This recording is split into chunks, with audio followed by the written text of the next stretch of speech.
नमस्कार दोस्तों, मैं कहती तो सुन चैनल पर आज की कहानी है स्त्री और पुरुष, जिसे लिखा है कथा सम्राट प्रेमचंद जी ने। आइए सुनते हैं बेहद खूबसूरत यह कहानी अरु की आवाज़ में। विपिन बाबू के लिए स्त्री ही संसार की सुंदर वस्तु थी।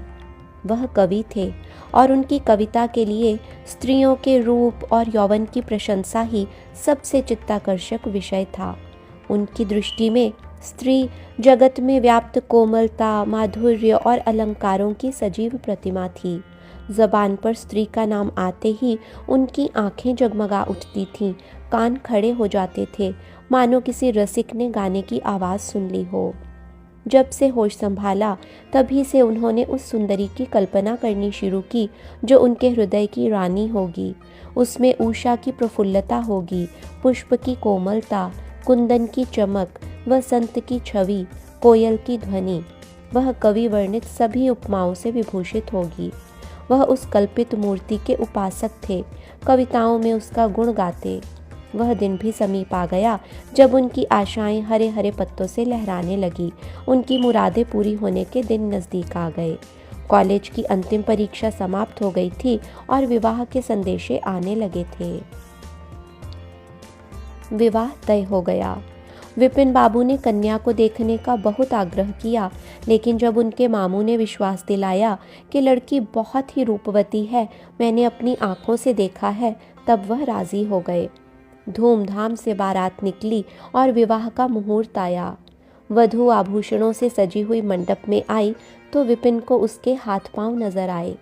कितनी सुंदर उंगलियां थी, मानो दीप शिखाएं हों। अंगों की शोभा कितनी मनोहारिणी थी। विपिन फूले न समाये।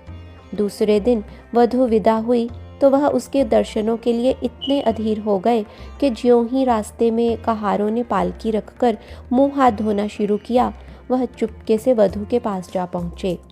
वह घूंघट हटाए, पालकी से सिर निकाले बाहर झांक रही थी। विपिन की निगाह उस पर पड़ गई। यह वह परम सुंदर रमणी ना थी जिसकी उन्होंने कल्पना की थी, जिसकी वह बरसों से कल्पना कर रहे थे। यह एक चौड़े मुंह, चिपटी नाक और फूले हुए गालों वाली कुरूपा स्त्री थी। रंग गोरा था, पर उसमें लाली के बदले सफ़ेदी थी। और फिर रंग कैसा ही सुंदर हो, रूप की कमी नहीं पूरी कर सकता। विपिन का सारा उत्साह ठंडा पड़ गया। हाँ, इसे मेरे ही गले पड़ना था। क्या इसके लिए समस्त संसार में और कोई न मिलता था? उसे अपने मामू पर क्रोध आया, जिसने वधू की तारीफों के पुल बांध दिए थे। अगर इस वक्त वह मिल जाते तो विपिन उनकी ऐसी खबर लेता कि वह भी याद करते। जब कहारों ने फिर पालकियां उठाई तो विपिन मन में सोचने लगा, इस स्त्री के साथ कैसे मैं बोलूँगा, कैसे इसके साथ जीवन काटूंगा। इसकी ओर तो ताकने से ही घृणा होती है। ऐसी कुरूपा स्त्रियां भी संसार में हैं, इसका मुझे अब तक पता न था। मुंह क्या ईश्वर ने बनाया है, क्या आंखें हैं। मैं और सारे ऐबों की ओर से आंखें बंद कर लेता, लेकिन वह चौड़ा सा मुंह। भगवान, क्या तुम्हें मुझी पर यह वज्रपात करना था? विपिन को अपना जीवन नरक सा जान पड़ता था। वह अपने मामू से लड़ा, ससुर को लंबा खत लिखकर फटकारा, माँ बाप से हुज्जत की, और जब इससे शांति न हुई तो कहीं भाग जाने की बात सोचने लगा। आशा पर उसे दया अवश्य आती थी। वह अपने को समझाता कि इसमें उस बेचारी का क्या दोष है, उसने ज़बरदस्ती तो मुझसे विवाह किया नहीं। लेकिन यह दया और यह विचार उस घृणा को न जीत सकता था जो आशा को देखते ही उसके रोम रोम में व्याप्त हो जाती थी। आशा अच्छे से अच्छे कपड़े पहनती, तरह तरह से बाल संवारती, घंटों आईने के सामने खड़ी होकर अपना श्रृंगार करती, लेकिन विपिन को यह शुतुरमुर्ग से मालूम होते। वह दिल से चाहती थी कि उन्हें प्रसन्न करूं, उनकी सेवा करने के लिए अवसर खोजा करती थी, लेकिन विपिन उससे भागा भागा फिरता था। अगर कभी भेंट हो जाती तो कुछ ऐसी जली कटी बातें करने लगता कि आशा रोती हुई वहां से चली जाती। सबसे बुरी बात यह थी कि उसका चरित्र भ्रष्ट होने लगा। वह यह भूल जाने की चेष्टा करने लगा कि उसका विवाह हो गया है। कई कई दिनों तक आशा को उसके दर्शन भी न होते। वह उसके कह कहे की आवाज़ें बाहर से आती हुई सुनती, झरोखे से देखती कि वह दोस्तों के गले में हाथ डाले सैर करने जा रहे हैं और तड़प कर रह जाती। एक दिन खाना खाते समय उसने कहा, अब तो आपके दर्शन ही नहीं होते, मेरे कारण घर छोड़ दीजिएगा क्या? विपिन ने मुंह फेर कर कहा, घर पर ही तो रहता हूँ, आजकल ज़रा नौकरी की तलाश है, इसलिए दौड़ धूप ज़्यादा करनी पड़ती है। आशा, किसी डॉक्टर से मेरी सूरत क्यों नहीं बनवा देते? सुनती हूँ आजकल सूरत बनाने वाले डॉक्टर पैदा हुए हैं। विपिन, क्यों नाहक चिढ़ती हो? तुम्हें यहाँ किसने बुलाया था? आशा, आखिर इस मर्ज की दवा कौन करेगा? विपिन, इस मर्ज की दवा नहीं है, जो काम ईश्वर से न करते बना उसे आदमी क्या बना सकता है? आशा, यह तो तुम ही सोचो कि ईश्वर की भूल के लिए मुझे दंड दे रहे हो। संसार में कौन ऐसा आदमी है जिसे अच्छी सूरत बुरी लगती हो, किंतु तुमने किसी मर्द को केवल रूपहीन होने के कारण कंवारा रहते देखा है? रूपहीन लड़कियां भी माँ बाप के घर नहीं बैठी रहती, किसी न किसी तरह उनका निर्वाह हो ही जाता है। उनका पति उन पर प्राण न देता हो, लेकिन दूध की मक्खी नहीं समझता। विपिन ने झुंझलाकर कहा, क्यों नाहक सिर खाती हो? मैं तुमसे बहस तो नहीं कर रहा हूँ। दिल पर जब्र नहीं किया जा सकता और न दलीलों का उस पर कोई असर पड़ सकता है। मैं तुम्हें कुछ कहता तो नहीं हूँ, फिर तुम क्यों मुझसे हुज्जत करती हो? आशा यह झिड़की सुनकर चली गई। उसे मालूम हो गया कि इन्होंने मेरी ओर से सदा के लिए हृदय कठोर कर लिया है। विपिन तो रोज सैर सपाटे करते, कभी कभी रात को गायब रहते। इधर आशा चिंता और नैराश्य से घुलते घुलते बीमार पड़ गई, लेकिन विपिन भूल कर भी उसे देखने न आता। सेवा करना तो दूर रहा, इतना ही नहीं, वह दिल में मानता था कि वह मर जाती तो गला छूटता, अब की खूब देखभाल कर अपनी पसंद का विवाह करता। अब वह और भी खुलकर खेला। पहले आशा से कुछ दबता था, कम से कम उसे यह धड़का लगा रहता था कि कोई मेरी चाल ढाल पर निगाह रखने वाला भी है। अब वह धड़का छूट गया। कुवासनाओं में ऐसा लिप्त हो गया कि मर्दाने कमरे में ही जमघट होने लगे। लेकिन विषय भोग में धन ही का सर्वनाश होता, इससे कहीं अधिक बुद्धि और बल का सर्वनाश होता है। विपिन का चेहरा पीला पड़ने लगा, देह भी क्षीण होने लगी, पसलियों की हड्डियां निकल आई, आंखों के इर्द गिर्द गड्ढे पड़ गए। अब वह पहले से कहीं ज्यादा शोक करता, नित्य तेल लगाता, बाल बनवाता, कपड़े बदलता, किंतु मुख पर कांति न थी। रंग रोगन से क्या हो सकता है? एक दिन आशा बरामदे में चारपाई पर लेटी हुई थी। इधर हफ्तों से उसने विपिन को न देखा था। उसे देखने की इच्छा हुई। उसे भय था कि वह नहीं आएंगे, फिर भी वह अपने मन को न रोक सकी। विपिन को बुला भेजा। विपिन को भी उस पर कुछ दया आ गई। आकर सामने खड़े हो गए। आशा ने उनके मुंह की ओर देखा तो चौंक पड़ी।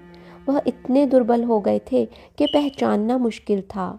बोली, तुम भी बीमार हो क्या? तुम तो मुझसे भी ज्यादा घुल गए हो। विपिन, ओह, जिंदगी में रखा ही क्या है जिसके लिए जीने की फिक्र करूं? आशा, जीने की फिक्र न करने से कोई इतना दुबला नहीं हो जाता। तुम अपनी कोई दवा क्यों नहीं करते? यह कहकर उसने विपिन का दाहिना हाथ पकड़कर अपनी चारपाई पर बिठा लिया। विपिन ने भी हाथ छुड़ाने की चेष्टा न की। उनके स्वभाव में इस समय एक विचित्र नम्रता थी जो आशा ने कभी न देखी थी। बातों से भी निराशा टपकती थी, अक्खड़पन या क्रोध की गंध तक न थी। आशा को ऐसा मालूम हुआ कि उनकी आंखों में आंसू भरे हुए हैं। विपिन चारपाई पर बैठते हुए बोले, मेरी दवा अब मौत करेगी। मैं तुम्हें जलाने के लिए नहीं कहता, ईश्वर जानता है मैं तुम्हें चोट नहीं पहुंचाना चाहता। मैं अब ज़्यादा दिनों तक न जीऊँगा। मुझे किसी भयंकर रोग के लक्षण दिखाई दे रहे हैं। डॉक्टर ने भी वही कहा है। मुझे इसका खेद है कि मेरे हाथों तुम्हें कष्ट पहुंचा, क्षमा करना। कभी कभी बैठे बैठे मेरा दिल डूब जाता है, मूर्छा सी आ जाती है। यह कहते कहते एकाएक वह कांप उठे। सारी देह में सनसनी सी दौड़ गई। मूर्छित होकर चारपाई पर गिर पड़े और हाथ पैर पटकने लगे। मुंह से फिचकुर निकलने लगा। सारी देह पसीने से तर हो गई। आशा का सारा रोग हवा हो गया। वह महीनों से बिस्तर न छोड़ सकी थी, पर इस समय उसके शिथिल अंगों में विचित्र स्फूर्ति दौड़ गई। उसने तेजी से उठकर विपिन को अच्छी तरह लेटा दिया और उनके मुख पर पानी के छींटे देने लगी। मेहरी भी दौड़ी आई और पंखा झलने लगी, पर विपिन ने आंखें न खोली। संध्या होते होते उनका मुंह टेढ़ा हो गया और बायां अंग शून्य पड़ गया। हिलाना तो दूर रहा, मुंह से बात निकालना भी मुश्किल हो गया। यह मूर्छा न थी, फालिज यानी लकवा था। लकवे के भयंकर रोग में रोगी की सेवा करना आसान काम नहीं है। उस पर आशा महीनों से बीमार थी, लेकिन उस रोग के सामने वह अपना रोग भूल गई। 15 दिनों तक विपिन की हालत बहुत नाजुक रही। आशा दिन के दिन और रात की रात उनके पास बैठी रहती, उनके लिए पथ्य बनाना, उन्हें गोद में संभाल कर दवा पिलाना, उनके ज़रा ज़रा से इशारों को समझना उस जैसी धैर्यशाली स्त्री का ही काम था। अपना सिर दर्द से फटा करता, ज्वर से देह तपा करती, पर उसकी उसे ज़रा भी परवाह न थी। 15 दिनों बाद विपिन की हालत कुछ संभली। उनका दाहिना पैर तो लुंज पड़ गया था, पर तोतली भाषा में कुछ बोलने लगे थे। सबसे बुरी गत उनके सुंदर मुख की हुई थी। वह इतना टेढ़ा हो गया था जैसे कोई रबड़ के खिलौने को खींच कर बढ़ा दे। बैटरी की मदद से ज़रा देर के लिए बैठे या खड़े तो हो जाते थे, लेकिन चलने फिरने की ताकत न थी। एक दिन लेटे लेटे उन्हें क्या ख्याल आया, आईना उठाकर अपना मुंह देखने लगे। ऐसा कुरूप आदमी उन्होंने कभी न देखा था। आहिस्ता से बोले, आशा, ईश्वर ने मुझे गुरूर की सज़ा दे दी। वास्तव में मुझे यह उसी बुराई का बदला मिला है जो मैंने तुम्हारे साथ की। अब तुम अगर मेरा मुंह देखकर घृणा से मुंह फेर लो, मुझसे उस दुर्व्यवहार का बदला लो जो मैंने तुम्हारे साथ किया। आशा ने पति की ओर कोमल भाव से देखकर कहा, मैं तो आपको अब भी उसी निगाह से देखती हूँ। मुझे तो आप में कोई अंतर नहीं दिखाई देता। विपिन, वाह, बंदर का सा मुंह हो गया है। तुम कहती हो कि कोई अंतर ही नहीं। मैं तो अब कभी बाहर न निकलूंगा। ईश्वर ने मुझे सचमुच दंड दिया। बहुत यत्न किए गए, पर विपिन का मुंह सीधा न हुआ। मुख का बायां भाग इतना टेढ़ा हो गया था कि चेहरा देखकर डर मालूम होता था। हाँ, पैरों में इतनी शक्ति आ गई कि अब वह चलने फिरने लगे। आशा ने पति की बीमारी में देवी की मनौती की थी। आज उसी की पूजा का उत्सव था। मोहल्ले की स्त्रियां बनाव सिंगार किए उनके घर जमा थीं। गाना बजाना हो रहा था। एक सहेली ने पूछा, क्यों आशा, अब तो तुम्हें उनका मुंह ज़रा भी अच्छा न लगता होगा? आशा ने गंभीर होकर कहा, मुझे तो पहले से कहीं ज़्यादा अच्छा उनका मुंह लगता है।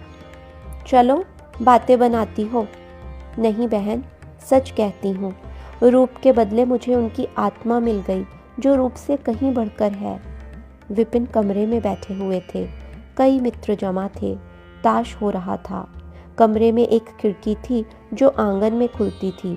इस वक्त वह बंद थी।